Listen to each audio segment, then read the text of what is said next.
When we make videos, we want to look forwards, not go backwards, which is why we've got a brand new name, and that's why today we're doing Battle of the Bokeh, which we've never done before. But anyway, we've got two lenses which are full of bokeh-liciousness. What was that? Hey, it's recording. It's recording my chin. Backup recording. Yeah. So right here we've got 90mm f1.25 from TTArtisan, and over here we have got the Laowa 35095 Argus. Don't know why they call it that. Sounds like a shitty catalogue shop. But anyway, to do this battle of these two lenses, which are not exactly comparable, but doesn't matter, I've got Locke to face off with. So here we go. Ooh. And just before we carry on this video is sponsored by Skillshare, an online learning community with thousands of inspiring classes for creative and curious people. This is L mount with a metal bone for Sony. Are your hands starting to shake yet? It is pretty heavy. I think they told me that this is titanium. Really? If I'm not wrong. I think so. They said titanium edition. I don't know if it's actual real titanium. It's just a name. It's just a name, titanium coloured. And it kind of looks like a Leica lens as well. Oh yeah, it's a bit, you know, the fonts. Yeah. The font is different. It's really square. No, it's not the Leica font. And then they've got this bit here. Does that come off when you... Can you pick it off like a bogey on the wall? But it's cool. It's not bad. Pretty cool. For the money, I don't know how much it costs, but for the money, I'm sure it's not that expensive. But see, the thing with Laowa is that they do make quite good lenses, quite specific purpose lenses. They've got macro lenses and ultra wide macro lenses. This goes totally against the grain. This is a 35, which is a wide-ish standard, 0.95. But I mean, the quality of the lenses are actually quite good. And when I say actually, that makes it sound like, oh, it's you know, with Chinese brands. No, their lenses are good. They're usually pretty good. Yeah. But then is this the first time they're making this kind of like gimmicky, like 0.95 lenses? Gimmicky.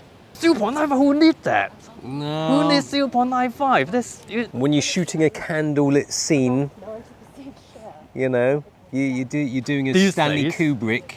These days you got ISO like 300,000 No, and it doesn't not the even same. matter. Okay, it's for people who love bokeh. And they would understand because they've clicked into this. It's Battle of the Bokeh. It's not Battle of the maximum depth of field, is it? It's not the battle of the most practical lens. Yes, that's boring, that is. Which is why we're looking at totally impractical lenses like this. This is heavy. like muscle car. It's Yeah. like the dragways. Yeah. But hopefully this isn't just a one-trick wonder. This is obviously they made it for video peeps because it's got a declicky, well, for video and photo geeks. That's it's what got you do when declicky. you can't make autofocus lenses. Yeah. Let's It's a make joke. It's a let's make joke. Yeah, calm down. But just to explain, the reason why he looks like he's going to a wedding and I look like a homeless person is because we are celebrating stock photos.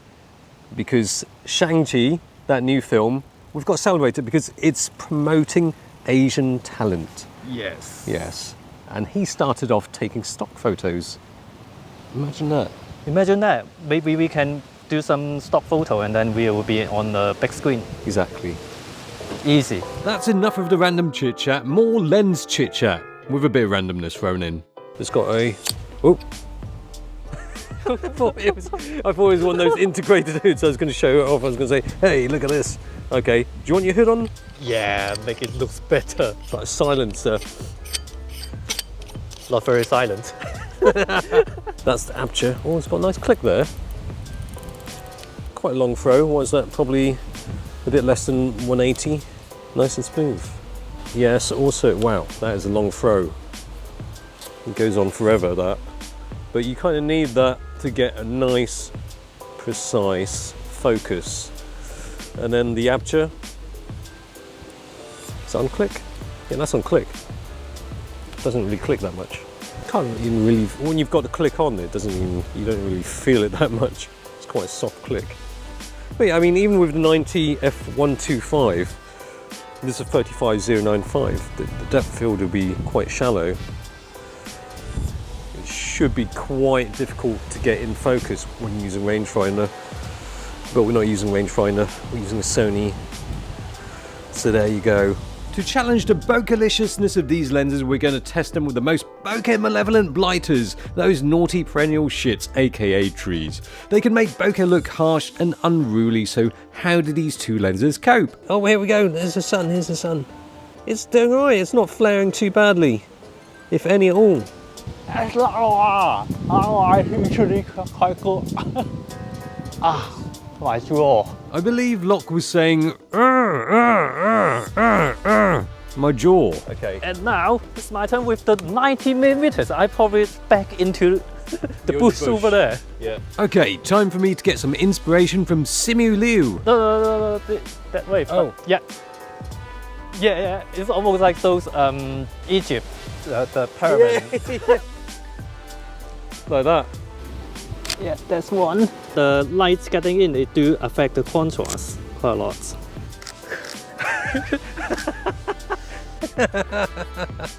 That's actually pretty good. Coming to a stock photo website near you.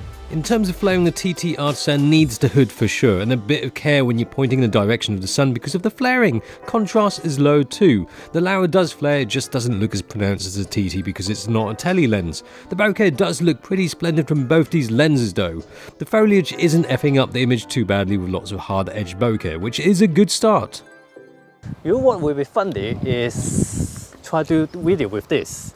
I mean, they probably already think of doing video with this lens because of the click.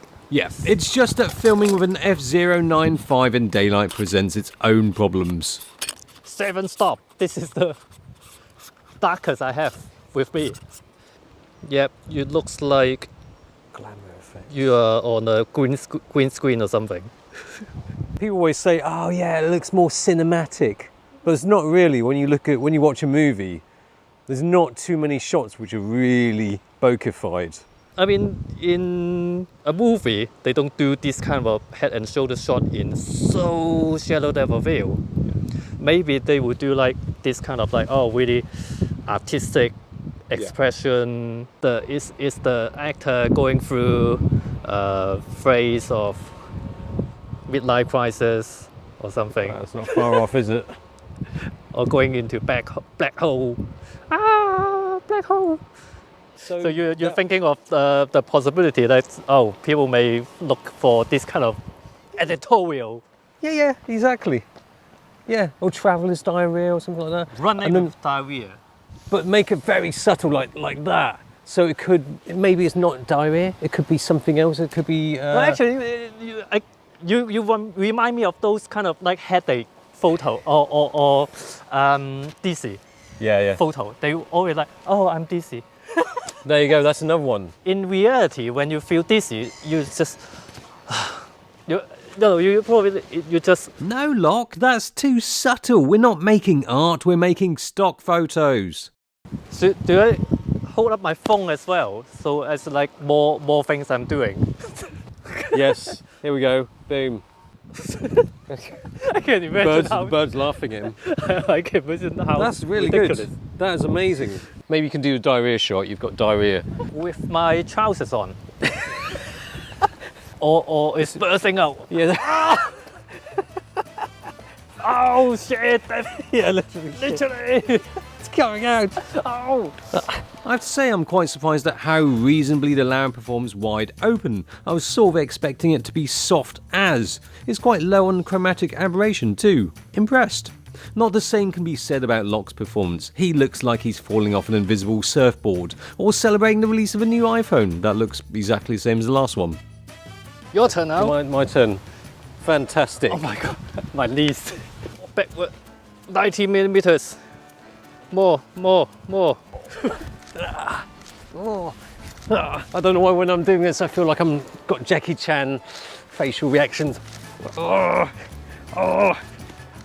Both ends. The 90mm is a bit more of a challenge to get in focus with the razor thin depth of field, especially when the subject is moving about. It's not as sharp a lens as the Laowa wide open, but well, it's all about the bokeh, isn't it?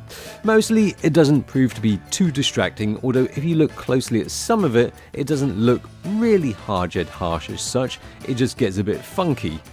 Okay, last shot. Let's see some more bokeh when presented with a load of specular highlights in the background. Just do some yoga stuff, like that. Yoga frame. fire. Yoga frame. Let's get physical. Whoa, what the hell is going on there? Oh my god. Not sure what kind of... It's hard to balance when my eyes closed. It's hard to balance even with eyes open. Well, this could be useful for something. Close your eyes and head up. See, it's not that easy. It's the ground, it's not even on this. Oh yeah, right in the middle. yeah, it's the floor. Psycho. Oh, sorry. Sorry. I look like the Karate Kid doing Queen. West on, west off. Both of them produce the best looking bokeh right in the middle of the frame, although in my opinion the Laowa has a larger sweet soft spot that produces softer looking bokeh. It's not shallow depth of field, but we're looking at the quality of those gooey bits, aren't we? And the Laowa is gooey. It's just at the corners of the frame where the bokeh starts to look a little odd. With the TTArtisan, the centre bits look quite neutral, but soon transitions to bokeh balls that are a little more accentuated, but not totally overwhelming. And just before we get to the end of this video, I want to talk a little bit about Skillshare. If you want to fill your head with useful stuff and learn some new skills, then you might want to check them out. They've got some superb classes, now including ones such as MKBHD's fantastic guide on how to get going with YouTube. Now the first 1,000 of my subscribers to click the link in the description box below will get a 1 month free trial of Skillshare Premium, so you can explore your creativity and enjoy unlimited learning and creative exploration. Link is down below in the description box. Thanks for watching. See ya. Bye bye. Would you buy this lens? Nah. I don't know if I'd. Well, if I've got some extra money, I don't know where to spend. I don't mean they are bad. I mean they are really specific. That's why I will only get it for very specific reason. Yeah, it would be fun for so shallow depth of field for some really specific use. Hallucination or something. I mean, it's good if you've got a 35, which is a bit smaller than this already. I mean, it's not too big. It's not too big and heavy compared to some other 0.95 lenses. So I'll give it that. Overall, a pleasing exhibition of bokeh balls, both producing attractive looking bokeh in their own way. Just a matter of ball softness, texture and shape. Personally, I like Laowa balls. They're just so smooth and gorgeous like. But what do you think? Which balls do you like? You know, when we make videos, we want to keep going forwards, not look backwards. That's why we've got a new name. We are Bokeh. Fuck, I forgot what we're called. Who am I? Who am I? It's one of those days.